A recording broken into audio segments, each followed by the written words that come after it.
Boa tarde, oitavo ano. Bem, como eu falei para vocês no vídeo inicial, a gente vai dar início aos vídeos do oitavo ano e o primeiro vídeo que eu vou fazer é um resuminho, ou um resumão, diga-se de passagem, do conteúdo trabalhado no primeiro bimestre, tá?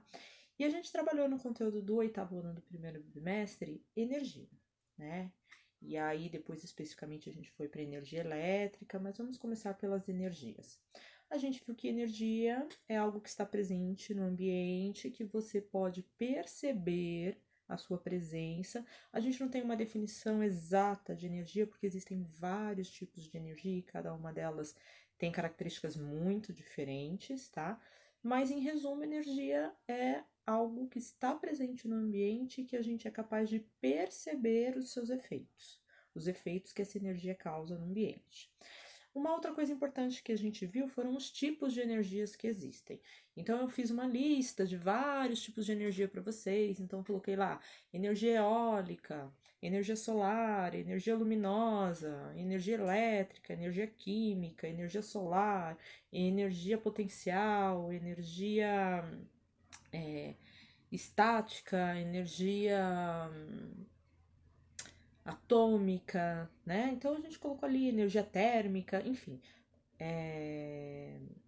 energia cinética. A gente fez uma lista de vários tipos de energia e nessa aula presencial eu expliquei um pouquinho delas, né? Não vou me entrar a detalhes, mas a gente viu que existem vários tipos de energia. Uma outra coisa importante que nós vimos presencialmente é que um tipo de energia pode ser transformado em outro. Então, qualquer tipo de energia que eu tenha, energia luminosa, eu posso transformar em energia elétrica, ou o contrário, transformar energia elétrica em energia luminosa, ou transformar energia luminosa em energia térmica, e assim por diante. Então, as transformações energéticas, elas ocorrem, e a partir do momento que o homem percebeu que isso poderia ocorrer, a gente criou locais aonde a gente pega energias presentes no ambiente e transforma num tipo de energia que é a base da nossa sociedade, que é a energia elétrica. Então a gente pega, por exemplo, numa hidrelétrica, a força da água, do movimento da água, né? Então a energia cinética, em energia elétrica através das turbinas, né? E essa energia, então, ela é acumulada ali num reatorzinho, tá? E depois transferida para casa da gente. Nós vimos que aqui no Brasil nós temos três tipos de usinas principais, que são os locais onde a gente produz a energia elétrica, que é a nossa principal fonte de energia no nosso país, que seria a energia hidrelétrica ou hidroelétrica, a energia, as usinas térmicas, tá? E por fim, as usinas nucleares, tá? As usinas nucleares é a que a gente tem em menor quantidade, até porque, isso a gente já conversou em sala de aula, é extremamente perigoso esse tipo de energia para o ser humano, para as células e para a vida, né? A gente viu que a energia nuclear é um tipo de radiação, e radiação é algo que as nossas células não conseguem parar, não conseguem se proteger, e a radiação, quando entra nas nossas células, elas acabam danificando o nosso DNA, danificando as funções celulares, podendo adoecer ou levar essa célula à morte. Então, a gente conversou sobre isso na sala de aula com mais detalhes. A gente falou sobre Chernobyl, a gente falou sobre a usina nuclear de Goiânia, a gente falou sobre os reatores, né? Enfim, tá? E a energia térmica, que também é a usina térmica, que também é um tipo de usina usada aqui no Brasil, que a gente viu que aqui no estado de São Paulo a gente utiliza bastante, principalmente na época de inverno, quando as usinas hidrelétricas estão com as suas capacidades reduzidas por conta da falta de água, da falta de chuva, que diminui a produção desse tipo de usina, a gente acaba acionando as usinas termoelétricas, que vão produzir energia elétrica através da queima, geralmente de carvão e geralmente carvão mineral, que é altamente poluidor, né? Então a gente viu que um problema desse tipo de usina é a poluição ambiental que ela causa, principalmente para o ar, e nessas épocas a gente tem pessoas com muitos problemas de saúde, problemas respiratórios de saúde, tá? Então, e que também esse tipo de energia é mais caro para a produção, porque você tem que comprar o carvão, e aí a gente vê o reflexo disso nas nossas contas de energia elétrica, porque a gente passa da bandeira verde, quando estavam há apenas utilizando as hidrelétricas para a produção da nossa energia, para a bandeira amarela, quando uma parte da nossa energia está sendo produzida pelas termoelétricas, ou para a bandeira vermelha, quando praticamente toda a energia está sendo produzida pelas termoelétricas, e elas estão todas ligadas, e o valor desse tipo de produção é muito mais caro, tá? Aí nós vimos os conceitos de energia limpa e energia renovável, tá? Energia renovável é aquele tipo de energia que está no ambiente e que sempre estará no ambiente porque está se renovando constantemente. Então, o sol é uma energia renovável, né? A água é energia renovável, porque a água tem um ciclo. E a mesma quantidade de água que a gente tinha, a gente continua tendo. O vento é uma energia renovável. E a gente tem as energias que não são renováveis, que são substâncias presentes no solo e que, conforme a gente vai usando, elas vão sendo gastas, elas vão sendo utilizadas, e aí, uma hora ela acaba. Que é o caso do carvão mineral, que é o caso do petróleo, tá? Que é o caso dos derivados de petróleo todo, porque a gente não sabe até quando a gente vai ter petróleo naquela determinada jazida que está sendo da onde está sendo coletado o petróleo que você está utilizando, tá bem? E aí, com relação à energia limpa, a gente viu que as energias elas podem ser renováveis, mas não necessariamente a sua geração de energia é limpa. O que a gente chama de limpa? É quando essa energia, para ser produzida, ela não causa impactos ambientais, o que é inviável, impossível, todas elas causam algum tipo de impacto ambiental, mas algumas causam mais e outras causam infinitamente menos, tá? Então a gente acaba considerando a energia limpa aquela que causa impactos insignificantes ou muito pequenos, tá? Então você pega, por exemplo, a usina hidroelétrica. A água é uma fonte de energia renovável, né? Porém, a construção da barragem para produzir energia desta forma é um impacto ambiental gigantesco. A gente viu que isso tem impacto social, isso tem impacto humano, isso tem impacto ambiental.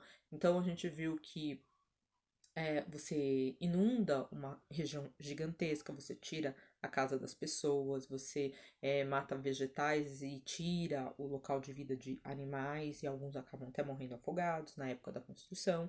E você viu que o rio, após essa barragem, por muitos quilômetros, ele não tem vida, porque a água sai quente, né, desse processo, e isso impossibilita que seres vivos vivam ali naquele percurso ou naquele pedaço, tá? Que isso tem um impacto econômico para os ribeirinhos que moram naquela região, para as pessoas, contei o caso do Sobradinho, das pessoas que tiveram que se mudar para uma outra cidade. Então, assim, muitas coisas que causam impactos. Então, apesar de ser uma energia renovável, ela não é uma energia limpa por conta do impacto causado na construção dessa barragem, tá? E aí nós vimos que dentro das energias limpas que causam menor impacto, nós tínhamos a energia solar, a energia eólica e os biodigestores, tá bem? Energia eólica, a produção de energia através do vento, né? A partir daqueles cataventos gigantes que a gente vê em áreas abertas, porque o vento precisa circular. Energia eólica através das placas de captação do calor do sol, que são as placas fotovoltaicas, e os biodigestores, que são aqueles ambientes fechados onde você coloca matéria orgânica para decompor e que depois de um tempo, um processo natural de decomposição, você vai ter dois produtos ali sendo formados: o biocombustível, né, que é um gás, e o biofertilizante, que é um fertilizante que pode ser utilizado nas plantações, tá? Então a gente veio tudo isso em sala de aula e a gente ia começar a estudar energia elétrica, especificamente a energia elétrica, quando a pandemia veio, tá? Com relação ao que é energia elétrica, a energia elétrica são os elétrons que se tornam livres dos átomos. Então, os átomos eles são formados por três tipos de energia, que seria a energia do núcleo, que são os prótons, que é a energia positiva, e os nêutrons, que é uma energia neutra, que fica no núcleo e dali não sai, a não ser que você faça uma fissão nuclear, tá? E ao redor desse átomo, você tem o terceiro tipo de energia, que é uma energia negativa, que são os elétrons. Estes elétrons, quando eles ganham energia de excitação, eles saem desse ambiente e eles se tornam elétrons livres, formando o que nós conhecemos como corrente elétrica. Então, basta eu dar um pouquinho de energia para estes elétrons e eles conseguem se libertar e sair do átomo ao qual ele pertencia. É isso que a gente faz nas usinas, tá? Quando eu dou energia de alguma forma para esses elétrons, eles se liberam, formando a corrente elétrica, tá? Então, a energia elétrica são elétrons livres, né? E por isso chama eletricidade, que vem dos elétrons, tá bom? Então, aí para ficar claro para vocês. Bom, para transportar essa energia que foi produzida, a gente precisa levar isso para casa das pessoas, que é onde elas irão utilizar essa energia elétrica. E para transportar essa energia até a casa das pessoas, a gente usa fios. Fios que são compostos por dois tipos de materiais. E aí a gente precisa conversar um pouquinho sobre os tipos de materiais que existem, né, com relação à energia elétrica. Então, eu tenho materiais que são isolantes elétricos e materiais que são condutores elétricos. A diferença é que os isolantes, eles isolam ou eles não permitem a passagem de eletricidade por dentro desse material, e os condutores fazem o contrário. Eles permitem que a eletricidade passe por dentro do material, se tornando ótimos condutores de eletricidade, tá? Quais são os materiais mais comuns de serem condutores elétricos? Bem, os metais, todos eles são ótimos condutores de eletricidade, tá? A água é uma ótima condutora de eletricidade e justamente por isso o corpo dos seres vivos também conduz eletricidade muito bem, porque a maior parte do nosso corpo é formado por água, tá? E os materiais isolantes, quais são os mais comuns? Quais são os que a gente tem? As borrachas, tá? Alguns tipos de plástico, a madeira, tá? São os materiais mais comumente isolantes e mais conhecidos, tá bem?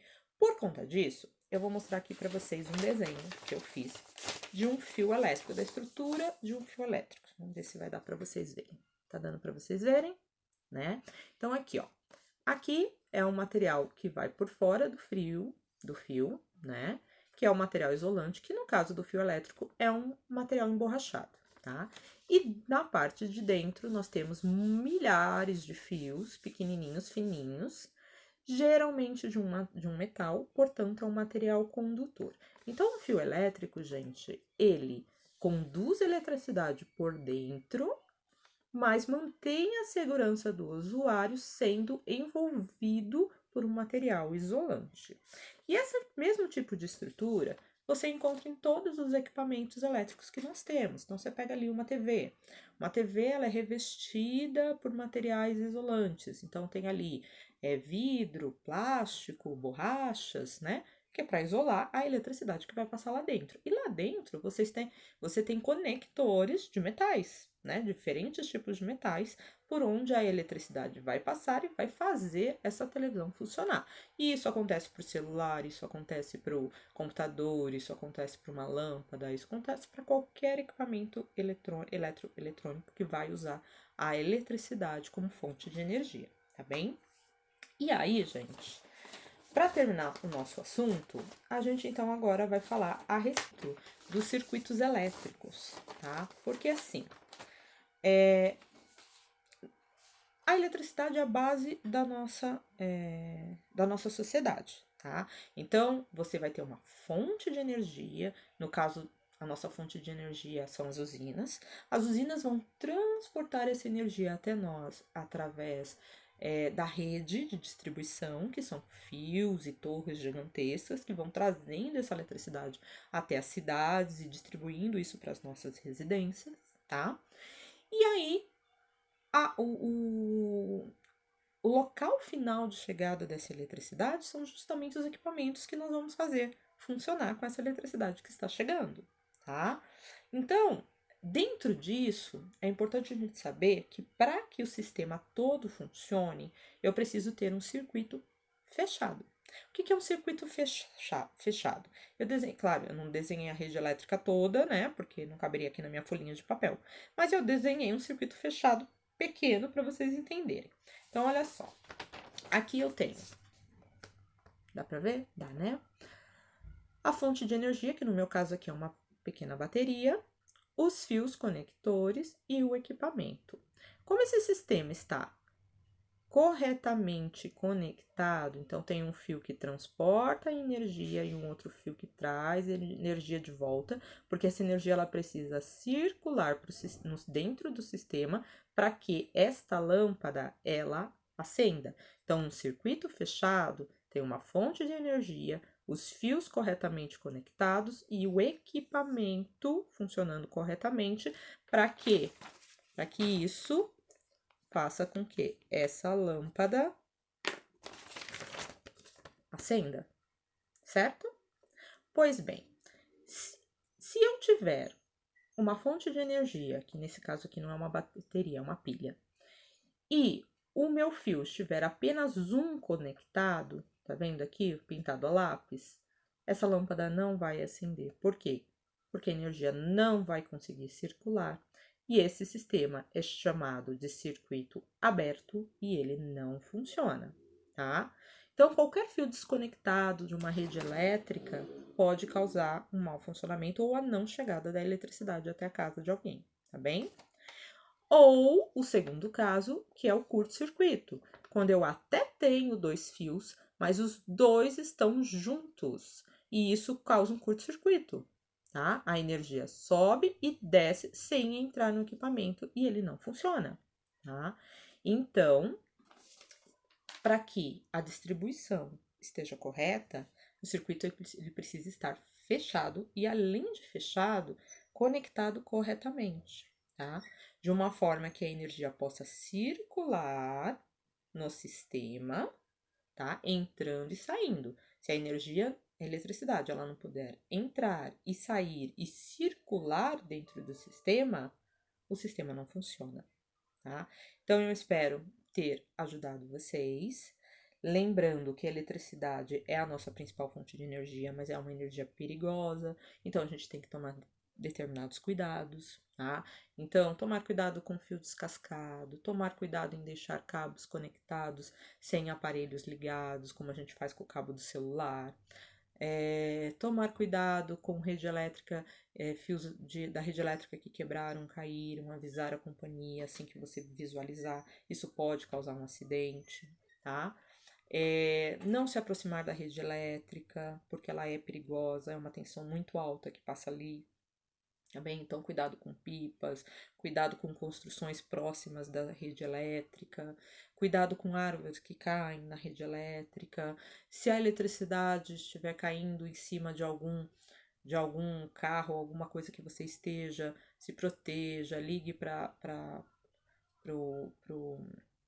os órgãos competentes virem te ajudar, não tente sair sozinho, porque a eletricidade é uma energia muito forte, muito poderosa e pode matar, tá bem? Então, fiquem com Deus, até o próximo vídeo.